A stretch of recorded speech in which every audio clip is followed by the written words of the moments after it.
The Last Word with Matt Cooper on TodayFM. Now we're going to talk about stress. Quite a lot on television about stress recently, but many discussions still to be had about the nature of it and what you can do to counteract it. Now we have Maia Dunphy, the writer and broadcaster, with us. We'll be talking to her in a moment about her own personal experiences with stress and counteracting it. But our first guest comes from the Department of Anatomy and Neuroscience at University College Cork, Professor John Cryan. Thank you very much for joining us. Thank you. Now, what's your interest in stress? So I've been working on stress and trying to understand how stress affects the brain, because I'm a neuroscientist, but also how stress affects the entire body for the past 2 decades or so. Because as you point out, we're kind of in we're hearing a lot about stress, and the impact that stress has on our brain and our bodies is reaching almost, epidemic-like levels. Yeah, actually, could you just sort of define what you see stress as being? Because I imagine that, a certain amount of stress isn't that a normal part of life, that everything doesn't just coast along brilliantly, that there are certain things that are going to worry you and that you have to be concerned about. At what level does it become stress that's harming your health? Absolutely, and that's really important. Stress is very context dependent, and our bodies have evolved to deal with stress, because stress can be quite good. Where stress, it can help us attend to certain situations, and it's really in its definition is really a threat to our endogenous systems in terms of how we're doing, and how our body responds to that stress is then very, very important. And what we're really interested in is traumatic stress or chronic stress, more than just an acute having to sit your driving test today type scenario. And that then has physical manifestations, does it? Yeah, it has physical manifestations, and it has manifestations directly in our brain. And what we've been interested in is what are the inputs into our brain that are regulating this stress response? Because we have evolved to avoid threats, and we have wirings within our brain that are very attuned to these stressors. But once they're chronically stimulated, we can get into chronic stress disorders. And we think of them often as anxiety and depression-like syndromes, but they also include disorders like irritable bowel syndrome, as well as stress is a key risk factor for many inflammatory and cardiovascular diseases. So is there a bit of a chicken and egg situation here in the body? Is there things like, people say it's all in your head, but then that creates issues such as irritable bowel syndrome, loss of appetite, sweating, breathlessness, those type of things? Or is it that those things happen and that then they make you worried and concerned, and the stress is something that's in the head? Well, within our head we have our brain, and it's our brain that is really the main organ that is regulating how we deal with stress. So that's the brain always has primacy in that regard.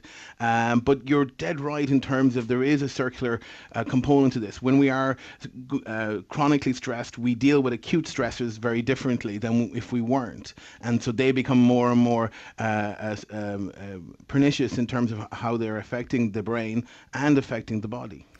Now, you've done work with a colleague, Professor Dinan, and you recently published The Psychobiotic Revolution. Now, tell us about the research you've done and the connection that you've made between a person's state of mind and their gut. Yeah, so it may seem strange to be thinking about the gut when we start thinking about things like stress and behavior, but we do use phrases like gut feelings and gut instinct, and when we're disappointed, we're gutted, and we're brave, we make gutsy moves. So what we've been working on here for over a decade now at the APC Microbiome Institute here in Cork is really trying to understand how the gut is influencing the brain in times of stress. And we showed many years ago now that in an animal model that if animals were stressed during early life, that there was chronic effects of this stress long term and enduring on the gut function, but also on the composition of microbes in the gut. And then we looked at, well, what happens if we take microbes out of animals, and these animals become much more stress sensitive. They have an exaggerated stress response, telling us that microbes are regulating the stress response. And then we went one step further, was to see, could we target these microbes in the gut to actually dampen down the stress response? And we did that first in animals some years ago, and then we took some of them same bacterial strains and tested it in healthy human volunteers. And we stressed them in the laboratory in an ethical fashion. And we were really buoyed by the fact that we were able to replicate what we had seen in animals in our human healthy volunteers, in that they didn't have the same response to the stressor in a laboratory fashion. And that's been really exciting. Okay, so you've now got to a situation where you have a tablet, is it? So it's a specific probiotic, the Bifidobacteria longum 1714 that we've been working on, and that has really which is now available in capsule format. As a food supplement? As a food supplement available in pharmacies, I believe. Okay, let's bring in Maia Dunphy, who has been waiting patiently listening to all of that. That was the science bit. I'm not stressed at all. Maia Dunphy, writer, broadcaster, and normal stress head. It's funny what you said, Matt, about at the beginning about stress being a normal part of life. And I think it is, and it's good to a certain extent.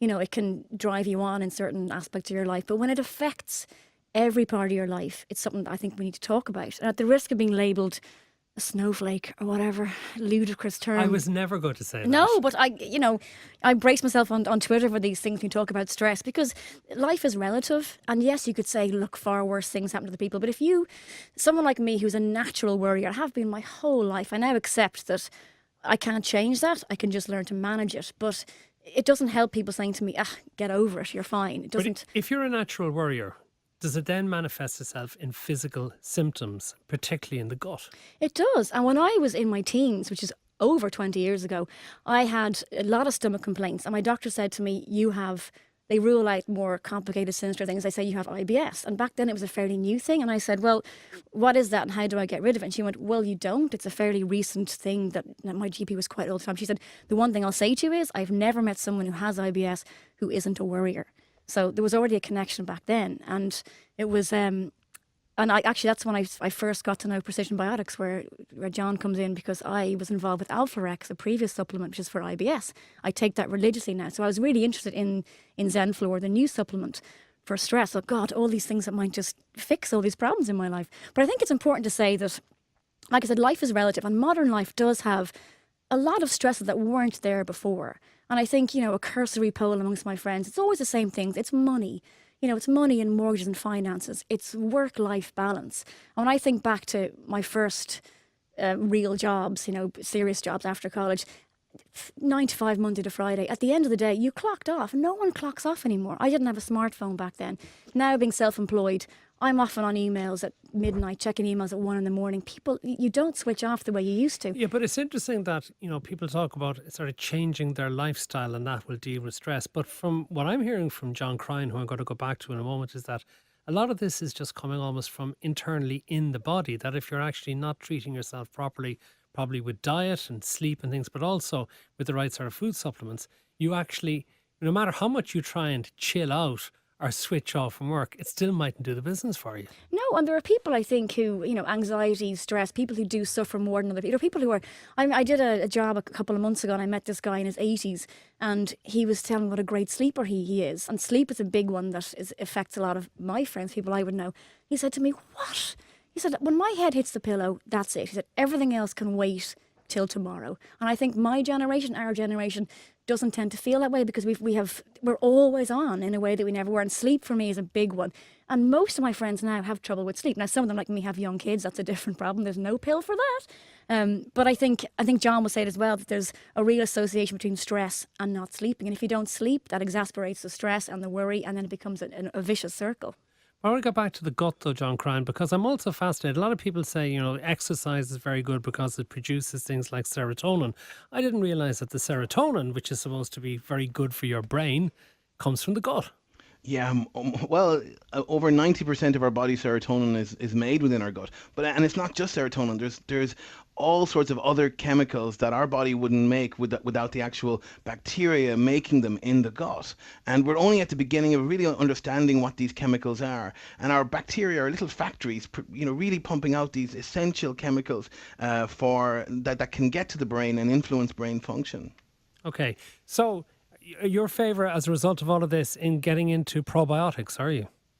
So I'm cautiously. We're really excited about this specific probiotic because it's come from our own research, coming all the way from our animal studies into our human studies. So this biflongum is very specific in that. A lot of the probiotics that are available commercially won't have the science behind them. They won't even know whether they survive the stomach acid.